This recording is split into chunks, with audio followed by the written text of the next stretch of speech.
Hello everybody, this is a video about rates and unit pricing. I am your host, Mr. Shirley, coming at you with the math. We have a special guest picture today of Kermit the Frog. I did include in Google Classroom a fill-in-the-blanks note that you can use as we're going through this to just make your note-taking a little simpler. So please print that out and use that. It will be easier for you. So put a date on that. I forget if I put a spot for it. And then we're looking at rates and unit pricing again. And our learning goal is to compare quantities with different units. We'll talk about those in a second, and consider how that can be used in some real life situations. Okay, so filling in as we go. So a rate is a special ratio, so we're still talking about ratios, that involves quantities that aren't measured in the same units. Now, quantities just means numbers.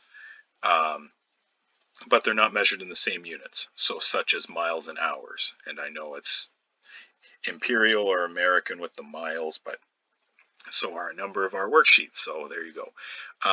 They're usually expressed in fraction form, but not always. There's also sort of a faster fraction form that we'll use that would be more likely to be used in everyday conversation, so I'll make note of that when we get there. A unit rate is a rate where the denominator, or the second term in a ratio, is 1. Okay? And we'll use those in a second as well. But I want to just note quickly here, no, you don't need to write down this note part, but it is okay to have decimals in a ratio. Okay? Even if that ratio is in fraction form. It will happen, especially with unit rates and unit pricing. But I just want you to be aware that it could happen, so you're not a little bit concerned if it does that you might have the wrong answer or something. Decimals are okay. All right, so in our example here, Skippy biked 51 kilometers in 3 hours. So if we set up a rate for that, that would be 51 kilometers in 3 hours. So it's a fairly simple rate. It's often easier to leave the units in there, but you may want to take them out as you do some calculations with your numbers and then put them in at the end again. So now, a unit rate, basically what we're doing is we are finding a sort of an equivalent fraction or equivalent ratio where the denominator is 1, as we discussed before. So whatever you're doing to the bottom number, you do the same thing to the top number, okay? So I'll leave that for just a second. But again, just doing the same thing to both top and bottom. So the unit rate itself can be found by just doing 51 kilometers divided by 3 hours, which equals 17 kilometers. Yeah, 17 kilometers over 1 hour, or 17 kilometers per hour, which is what most people would actually say. Okay, so yes, you can simply find this by taking your one number divided by your other number. Okay, the only thing you need to be a little careful with is that sometimes the order the numbers are given in the question are not necessarily the order that you would want them in your rate. Okay, there's times where it would be different, and we'll see that in unit pricing in just a few moments. Okay, now units are important. I said you could leave them out a little bit in the middle while you do some calculations. That's just fine, but make sure they get back in there at the end so that your thing makes sense. Okay, so in this example, don't just give me an answer of 17. Make sure you throw some kilometers per hour in there. Okay, now the second example, so Skippy drove. He's not biking anymore. That would be some very fast biking. Skippy drove 458 kilometers in 4 hours. How far could he drive in 11 hours? Now, there's a number of ways of solving this problem, but the way we'll be doing as relating to ratios is trying to, again, reduce that to a unit rate. Okay, so we are trying to reduce that using exactly the same method we used on the last slide. Basically, we're taking the 458 divided by 4 to get 114.5 kilometers per hour.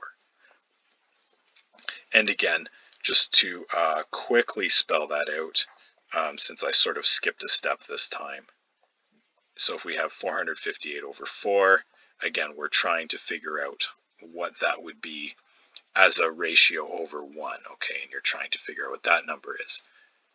But the math involved is essentially taking your 458 divided by 4. So we've done that to get 114.5 kilometers per hour. And once you know that, the math is fairly simple. So if that's how far he's going in 1 hour, how could you figure out how many he's going in 11? You can just do some simple multiplying. So yes, we're still using proportions, but you can just multiply it out if you'd like. Okay, so because 1 times 11 would get you 11, you would do 114.5 times 11 to get 1,259.5 kilometers in total. Okay, and then we'll put a nice little sentence on the end there. And please do that with the sentence if you have space on the worksheets. Sometimes you won't, and then you can leave it out. But on many of them, I would like you to put it in there. It's a great spot to put the units back in. So Skippy could drive 1,259.5 kilometers in 11 hours. And it's a math example, so I don't want to get a bunch of comments about how he would need to stop to go to the bathroom or get gas or stop for small things on the highway or whatever it is. This is our theoretical example. Okay, so 458, just a quick recap, 458 divided by 4 to get your unit rate, and then your unit rate times that 11 hours gets you 1,259.5 kilometers, and you'll get a chance to try this out throughout the homework. Okay, a unit price is a special kind of unit rate involving prices, surprisingly, but a cost per unit or item. Okay, and I'm going to encourage you very much to keep things as that cost per unit, not a number of items per dollar or something like that. We're using our cost first. Okay, so in this example here, Skippy bought 6 pairs of socks for $13.99. How much was each pair? So we're starting off by putting things in the proper order in our ratio. So remember what we talked about on the last slide. So cost, yikes, is that some ugly writing?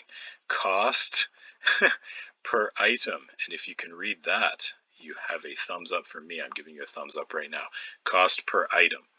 Okay, so that means we need to put the cost on the top of our ratio, even though it comes second up here in the sentence.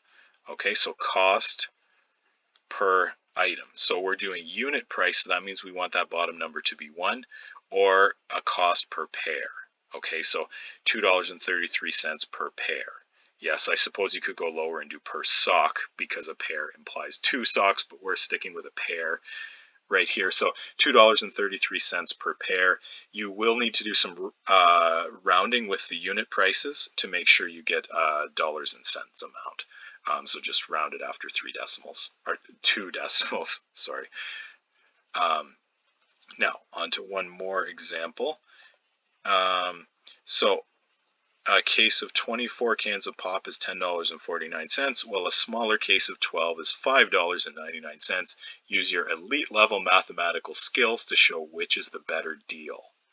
Okay, now again, I've got these things in the slightly different order. I want you putting them in terms of cost over the items. Okay, and that's how we're reducing it.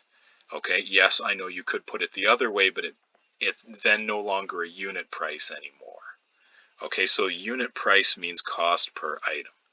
Okay, so $10.49 divided by 24 will equal 44 cents per can.